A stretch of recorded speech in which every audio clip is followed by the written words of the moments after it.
Hi friends எல்லாம் எப்படி இருக்கீங்க? இன்றைக்கி நான் ஷாப் பண்ணுற தமிழ்லேருந்து பேச வந்திருக்கேன். இன்றைக்கி எங்கள் ஊர் கோயில் திருவிழா.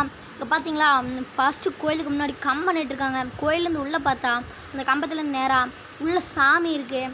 சாமி கருவறையில் இப்போ இருக்குது. நம்ம சாமி கருவறை பார்த்துட்ருக்கோம். இந்த இப்போ பார்த்திங்கன்னா இன்றைக்கி என்ன அலங்காரம் பண்ணியிருக்காங்க, அதெல்லாம் பூஜை டைமில் தான் பண்ணுவாங்க. இப்போ பார்த்தீங்களா சாமி எவ்வளோ உங்கள் ஊர் கோயிலெல்லாம் எப்படி அலங்காரம் பண்ணுவாங்க நீங்கள் கமெண்ட் செக்ஷன் பண்ணுங்கள். இப்போ பார்த்தீங்களா இந்த இடம் வந்து கோயிலுக்கு சாமி கும்பிட்டு வெளியே வந்தோடனே எல்லாம் இங்கே விளையாண்டுட்டு இருந்தாங்க. இந்த பக்கம் இன்னொரு எவ்வளோ கூட்டமாக இருந்துச்சு, எல்லா கூட்டமும் இந்த பக்கம் இருக்குது. இப்போது இங்கே பாருங்கள், ஒரே நிமிஷம் காட்டுறேன். எவ்வளோ கூட்டமாக இருந்துச்சு தெரியுமா ஃப்ரெண்ட்ஸ்? இவங்க பாதி பேர் தான் இருக்காங்க, மிச்ச பேர் அந்த பக்கம் போயிட்டாங்க. இப்போது அந்த பக்கம் அன்னதானம் நடந்துகிட்ருக்கேன்.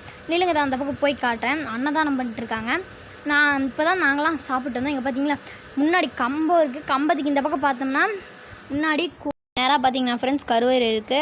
சரி, இந்த பக்கம் பார்த்தீங்கன்னா இங்கே தான் சாப்பாடு பரிமாறிட்டு இருந்தாங்க, அன்னதானம் போட்டிருக்காங்க. அங்கே பாருங்கள், இப்போ எல்லாம் இங்கே தான் சாப்பிட்டு இருந்தோம். இங்கே இன்னும் நிறைய பேர் சாப்பிட்ருக்காங்க. உங்கள் ஊரில் என்ன மாதிரிலாம் பண்ணுவாங்கன்னு நீங்கள் கமெண்ட் செக்ஷனில் பண்ணுங்கள். தேங்க்யூ.